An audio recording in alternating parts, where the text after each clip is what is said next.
واسمعوا يا أهل مصر وافخروا بهذا الرجل. يوم 14 من نوفمبر 2012 نهار ذلك اليوم الأربعاء أخطأ نتنياهو في حساباته مرتين، وأخطأ خطأه الثاني حين ظن أن في القاهرة ليس هناك تغيير يجعل الرئيس في القاهرة له تصرف آخر. فكانت المفاجأة حين فاجأهم هذا الأسد العملاق الرئيس محمد مرسي ليتصرف تصرفا غير مألوف عند قادة العدو. قام الرئيس محمد مرسي بسلسلة من الإجراءات الشجاعة. استدعى السفير المصري من تل أبيب واتصل بالرئيس أوباما الرئيس الأمريكي آنذاك وقال له هذا العدوان ينبغي أن يقف. لأول مرة أوباما والرئيس الأمريكي يسمع هذه اللغة الصارمة، هذا عدوان ينبغي أن يقف. ثم قدم خطابه الشهير نهار الخميس 15 من نوفمبر ليقول غزة لن تقف وحدها، لن نترك غزة وحدها. وبالفعل كان سندا لها.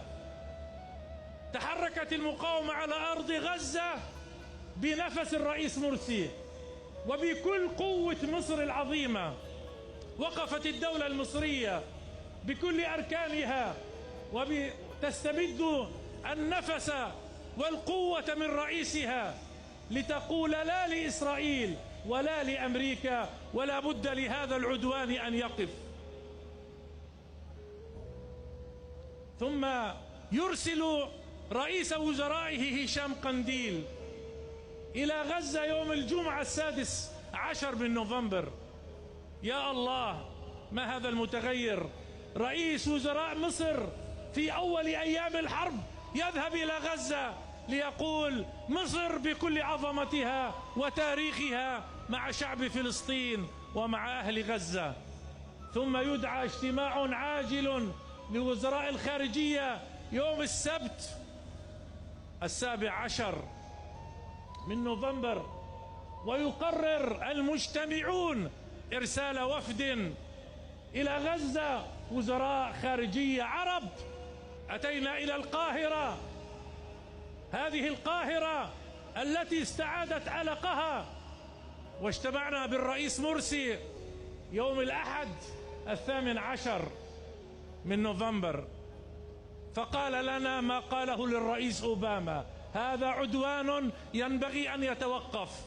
وهنا بدأت لغة جديدة من الإسرائيليين والأمريكان ومفاوضات قادتها الدولة المصرية ممثلة بجهاز المخابرات العامة الذي أدى أداء مميزا في تلك المفاوضات، مسنودا إلى بلده مصر، هذا البلد العظيم، وإلى قائده ورئيسه الجديد.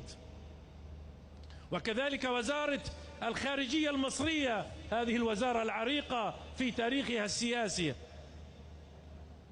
وشهدنا مفاوضات من نمط جديد إسنادا لمعركة المقاومة الفلسطينية على الأرض في غزة.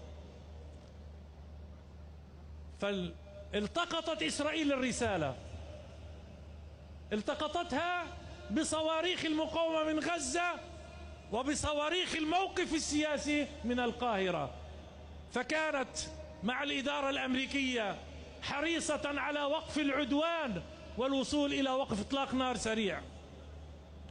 وجاءت الفرصة يوم الثلاثاء 20 من نوفمبر، ولكنها كانت خديعة. انظروا، كانت خديعة. وتفاهمنا مع المسؤولين في مصر أن نرفع سقفنا ونعلم الإسرائيليين كيف يكون الموقف والقرار. فلما أدركوا أن الزمن قد تغير أرسل أوباما وزيرة خارجيته هيلاري كلينتون، فجاءت صباح يوم الأربعاء 21 من نوفمبر وجلست عند الرئيس مرسي في قصر الاتحادية وقالت: لن أبرح المكان حتى تقف الحرب، ووقفت بشروط المقاومة بفضل الله تعالى. هذا هو مرسي.